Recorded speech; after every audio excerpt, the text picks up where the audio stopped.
Thanks for joining us. I'm Mitchell Ringos. Thunder Bay Police are confirming that a fourth suspect has been arrested in connection with that terrifying shootout in the parking lot of the Spence Court apartment complex on Amelia Street earlier this month. The incident saw one man shooting at 3 other people who then returned fire while ducking behind a vehicle. More than 20 rounds were fired, but no one was struck by any of the bullets. 3 suspects were previously arrested, and now due to continued investigation from the Thunder Bay Police Service's Major Crimes Unit, they identified a Toronto teen as a suspect. Investigators then called upon the assistance of the Toronto Police Service to aid in locating the accused, leading to the arrest of a 15-year-old Toronto male. The youth is facing 11 charges, including attempted murder and discharging a firearm in a reckless manner. The accused was expected to appear in bail court in Thunder Bay via video from Toronto today. Meanwhile, a Gull Bay First Nations man faces child pornography charges following an investigation into suspicious content being uploaded online from Thunder Bay. Members of the Thunder Bay Police Service's Cybercrime Unit began an investigation in May after learning of images of possible child exploitation being uploaded from a local internet user in January. Images reviewed during the investigation found they were consistent with child pornography linked to a local address in the May Street North and Northern Avenue area. A search warrant was executed just before 6:30 a.m. yesterday, leading to 58-year-old Anthony Samuel King being charged with accessing and possessing child pornography. He appeared in bail court today and was released with a future appearance date. Over 100 people came out to Marina Park this morning for the 29th annual IG Wealth Management Walk for Alzheimer's. For the first time since 2019, Thunder Bay residents gathered together and walked 3 kilometers to honor the over 240,000 individuals living with dementia in Ontario. The event is meant to raise funds for supports for local families, care partners, and individuals living with dementia to receive counseling, support groups, and education sessions from the Alzheimer's Society at no cost. Executive Director Pam Gary says the walk is important because it raises awareness for Alzheimer's and dementia in the community. There's such a stigma, and stigma is our biggest barrier for people with a memory loss. There are a lot of people that live well with a diagnosis of a dementia. It doesn't mean that your life is over. It means that you have something different about you, and it's okay, and we're here to help. So the significance of this walk really raises the importance of bringing awareness to the community, breaking down those stigma barriers, and knowing that it's okay to walk through our doors and ask for help. If you were unable to participate in the walk but would still like to show your support, donations are accepted online at walkforalzheimer.ca. Voting continues at this hour at Fort William First Nation as hundreds of community members are casting ballots for their next chief and council. The electoral officer says everything has been running smoothly and voting has been very steady throughout the day. It's a 2-woman race for chief as 3-term councillor Michelle Solomon is vying for the top job against former chief Georgianne Morisseau. The winner will lead the community for the next 4 years. There's also 61 people running for the 12 band councillor positions. Voting continues until 8 o'clock tonight, and the results are expected to be made public tomorrow morning. A pair of Ontario Trillium Foundation appreciation events were held in Thunder Bay yesterday. The Trillium funding was helping children explore the arts with KHEP and also helping launch new crisis programs for Thunder Bay and area victim services. Riley McManus was at both announcements and brings us the details. What's been, so exciting about today is to see that, it's almost 20 years later that I think that KHEP started, how much it's grown. The first announcement was held at St. James Public School, where school officials wanted to thank the Trillium Fund for allowing the KHEP program to continue running. KHEP stands for Community Arts and Heritage Education Project and is a non-for-profit which exposes children to the many different faces of art and brings real local artists into different settings to teach and help these students explore their unlocked talents.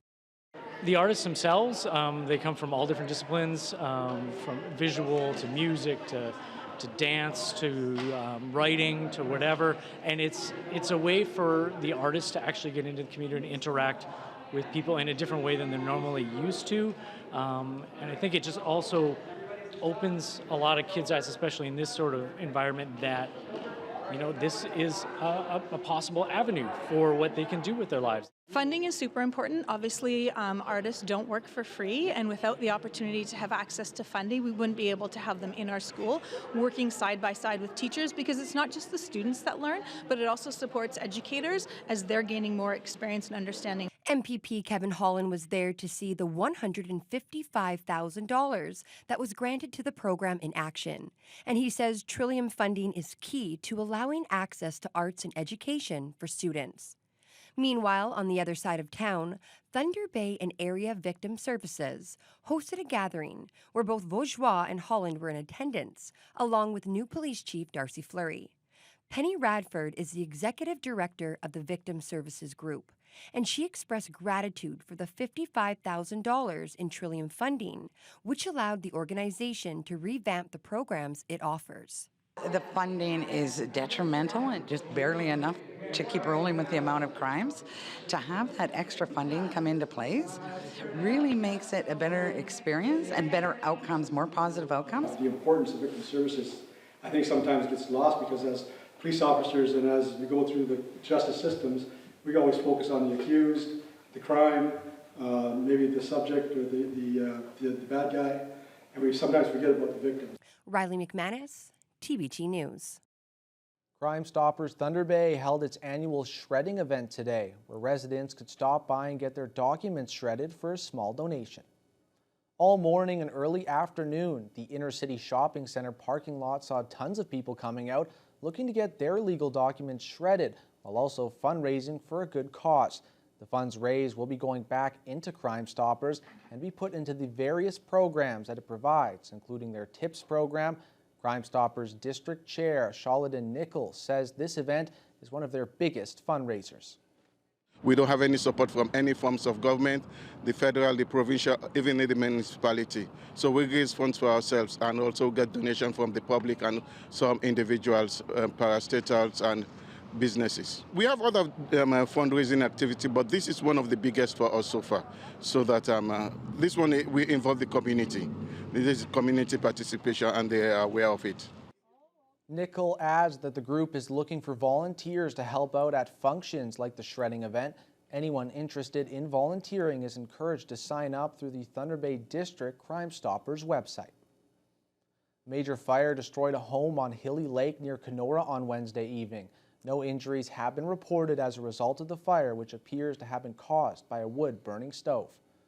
Longbow Lake Fire Brigade was the first to arrive on scene, but Kenora Fire Chief David Pratt says their crews were called in for mutual aid, along with the Ministry of Natural Resources and Forestry. Pratt says the fire had spread to a nearby trailer, vehicles, and wildland area.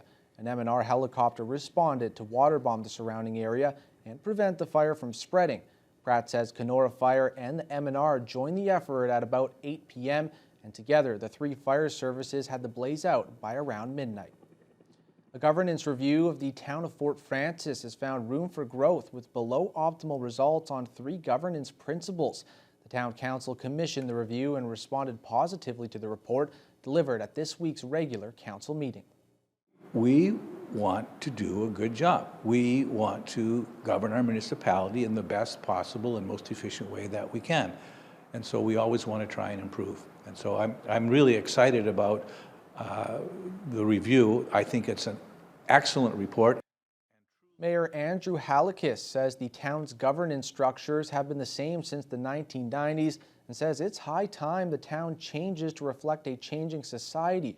The report from KPMG Professional Consultants included a number of recommendations in 3 broad categories, looking at governance structure, roles, and processes. The mayor says he agrees with every recommendation and says increasing transparency is a top priority. I don't think that we have done as good a job, and not just this council, previous councils going back many years, I don't think have done a really good job in terms of consulting with the public to make sure we're carrying out their wishes, because we are their creatures, they elected us. And then also when they have issues with a policy or the way we do business, they should have a really clear venue for registering their complaints, and then there should be a process in place. Perhaps the most dramatic suggestion in the report and the issue that provoked the most debate was the recommendation to reduce the number of council meetings and reduce or eliminate committee of the whole and executive committee meetings in order to free up councillor and administrator time for other matters. Council voted unanimously to accept the report and instructed administration to draft a plan for implementation. Fully implementing the recommendations will take some time, says the mayor, but some of these smaller changes could happen sooner. We're now joined by sports anchor Mike Lang. We jump to hockey as Team Canada was in action. Yeah, Mitch, I will say this tournament, the World Hockey Championships, isn't as accurate of a reflection of the best players in the world because it's not quite the Olympics as it used to be, but still an awesome tournament. We'll have that story and more coming right up.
Welcome back. Like we were saying before the break, Mike, Team Canada back in action. I know you're watching some of the clips, getting pretty heated about it, but it was a good game. It was a good game indeed. I was getting heated because, like I said, it was a very exciting game. Of course, not, as we mentioned before the break, not a fully accurate representation of the best hockey players in the world, since most of them are playing in the Stanley Cup playoffs right now. But either way, Team Canada had suffered 2 disappointing losses in the preliminary round of the World Hockey Championships when they were upset by Switzerland and Norway.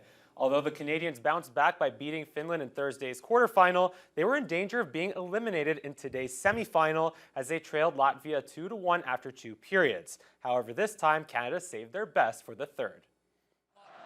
Just over 40 seconds in the final frame, Jack Quinn beats Arturs Silovs from along the goal line. For all you young goaltenders out there, let this be one of many lessons to stop dropping early into the reverse VH. We're all tied up at 2, and then it was Adam Fantilli. Justin Barron speeds ahead for Lucic. Lucic snaps that pass ahead for Fantilli walking. Oh, what a move! Fantilli scores! An incredible goal by Adam Fantilli has given Canada the lead. What a move by the number 2 ranked prospect for this upcoming NHL draft. That gives Canada the 3-2 lead over Latvia midway through the third. And Canada hangs on for the 4-2 win and will face Germany for gold after they beat Team USA. Adam, first goal of the tournament, and it was a big one. Game-winning goal to advance to the gold medal game. Walk us through that moment for you. Yeah, I think it was pretty special. I grew up up watching Luch my entire life. He gave me that pass, and I ended up going in, but that was a pretty surreal feeling. With the win today, you are now off to the gold medal game. What would leaving Finland with a gold medal draped around your neck mean to you? It means everything to every guy in our locker room. I mean, you come here, you want to support or represent your country the best you can, and the best way to do that is by winning a gold medal. So hopefully we can do that and leave here with some hardware. That gold medal game between Canada and Germany is tomorrow afternoon at 1:20, while Team USA will face Latvia for bronze at 8:20 in the morning. Now over to baseball, where Blue Jays fans from Thunder Bay were treated with the win last night. The Jays won the first game of their weekend series against the Twins in front of, I'm sure, many fans who made the trip to Minnesota from Thunder Bay. While Saturday's game may not have gone in the Jays' favor, those fans who drove down to Minnie certainly got their money's worth. Bo Bichette hit a 2-run home run last night to add to the Jays' lead. Top first, Bichette mashes another one deep to left and way gone. I don't even know where that one went. It might have even gone in the second deck, but either way, that's Bichette's 11th of the year to put the Jays up 1-0 early. Bottom fifth, now tied at 5, Willie Castro. He takes Chris Bassett deep to center, and that one is gone. And also, it appears to deflect off of the glove of Dalton Varsho. One of Castro's 2 home runs in the game puts the Twins up 6-4. Same inning, Matt Wallner gets in on the home run derby as he mashes one deep to center and gone. And also, again, it deflects off of Varsho's glove, but at least he came a lot closer to making the play this time. Meanwhile, Bassett surrendered seven runs in just 4 innings. Jays would trail 9-4, but then Dalton Varsho sparks a comeback in the 9th with the 7th home run of the game, narrowing the Jays' deficit to 9-6. But the Jays would fall 9-7 the final, and outfielder Kevin Kiermaier left the game with lower back discomfort. Back to hockey for a moment, where the puck dropped on the Memorial Cup last night. The host Kamloops Blazers and the 3 other CHL champions will compete for a national title at the Canadian Major Junior level. The tournament opened with the QMJHL champion Quebec Ramparts facing the host Blazers, and it was all Ramparts in this one as James Malatesta opened the scoring midway through the first by finishing this nice pass from Justin Robida. Then later in the second, Malatesta deflects the shot from the point by Dylan Ernst. And in the third, Malatesta would complete the hat trick off another nice finish from Justin Robida, basically a copy-paste of the first goal. And Kasim Godet also scored a pair as the Ramparts rage against the Blazers in the opener, 8-3, the final. The puck has also just dropped in the second game of the tournament between the Seattle Thunderbirds and Peterborough Petes. Now over to racing, where Formula One had its most popular race this weekend, the Monaco Grand Prix. After yesterday's practice session, it was time for the qualifier Saturday afternoon, where Red Bull's Max Verstappen asserted his excellence once again. Every race so far this season has been won by either Verstappen or Red Bull teammate Sergio Perez, but Perez got into some trouble in Q1 as he loses the rear of his car into Saint Devote and crashes into the barricade, which caused significant damage to his Red Bull car and led to a red flag. Perez will start at the back of the grid in 20th. In Q3, it was an absolute dogfight for pole position as Monaco's own Charles Leclerc looking good. He recorded the 3rd fastest time of the session. However, an incident occurred in the tunnel where Leclerc blocked Lando Norris, and that gave Leclerc a 3-spot grid penalty. He'll start in sixth place on the grid. Meanwhile, Aston Martin's Fernando Alonso finished with the fastest time in Sector 2 of Q3. Alonso has finished on the podium in 5 of 6 races so far this year. The resurgent veteran is going for his 33rd win and 103rd podium finish. He'll start second on the grid, though, because you guessed it, Max Verstappen. The Red Bull driver was trying to climb his way back from the 5th spot in Q3. He had 0.2 of a second to make up in the shortest sector of the track. Verstappen dazzling his way through the final turns and earns pole position by 0.08 of a second. Verstappen earns his first career pole position at Monaco and will go for his 4th win of the season. The green lights will go off on the Monaco Grand Prix tomorrow morning at 9 a.m. Eastern. Now over to soccer. Last week, Manchester City won the Premier League championship after Arsenal lost to Tottenham. Well, this week, Bayern Munich won another Bundesliga title after their win against Cologne. Bayern try again. Gnabry. Musiala! Have we just just witnessed a big moment. Jamal Musiala scored in the 89th minute to give Bayern the 2-1 victory over Cologne.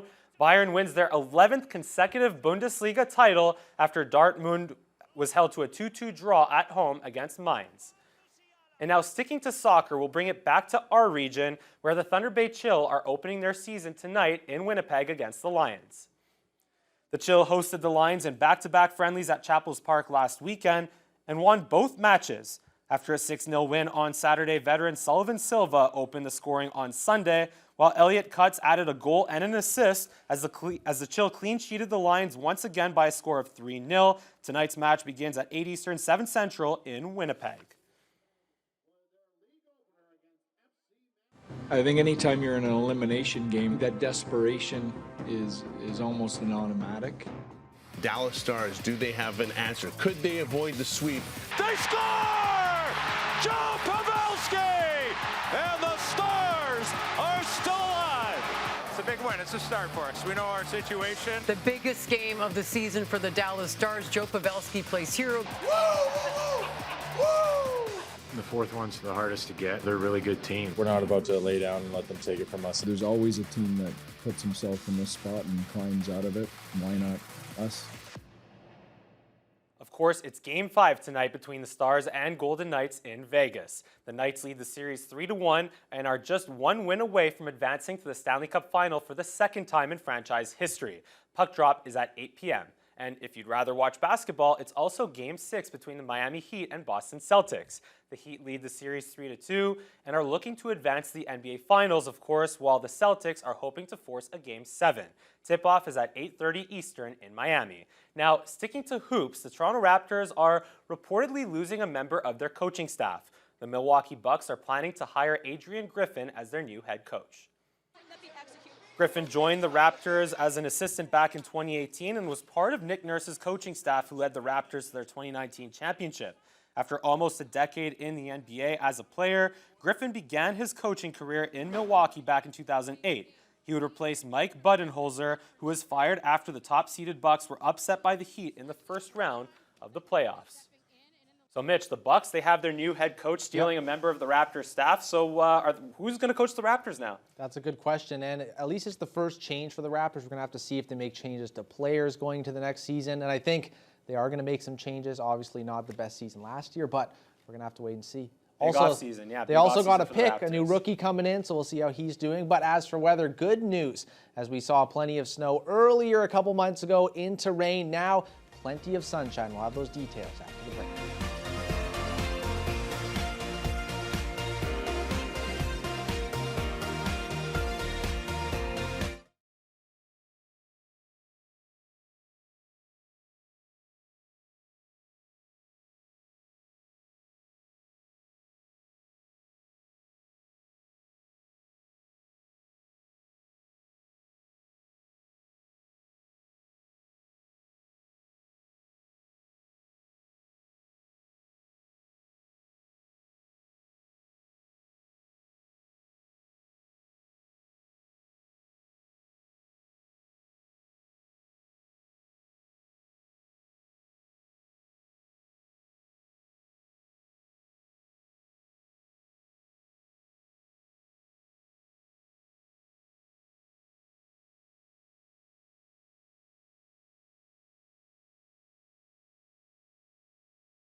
Welcome back. Now, it was a beautiful Saturday out, temperatures reaching around 25. Unfortunately, we were inside most of the day, but we got outside a couple times. First, we're going to head out west in the region where tonight temperatures sitting around average, if not a little bit higher in Red Lake at 13 with Fort Frances at 11. Plenty of clear skies. Similar conditions over in Greenstone at 10 with partly cloudy skies, and Sault Ste. Marie at 6. Tomorrow, those temperatures rising quite considerably, so possibly some heat warnings on the way with temperatures in 30 in Greenstone with plenty of sunshine. Pretty much full sunshine in Sault Ste. Marie as well at 26, along with Red Lake at 28. Some more clouds in Fort Frances on 28, but those temperatures on the rise. So beautiful day to head outside. Just make sure you have some sunscreen at this hour. Still beautiful outside. 21 for the high currently. Plenty of sunshine and the wind not making too much of a difference from the southeast. While tonight, temperatures dropping a little bit cooler than the rest of the region, down to 7. The wind's going to pick up a little bit from the northeast, and those clouds that we're not really seeing at the moment staying away. Clear skies for tonight. For the rest of the week, more warm temperatures Sunday all the way up to 23. It's going to be plenty of sunshine just like today. There are going to be some clouds making their way in on Monday.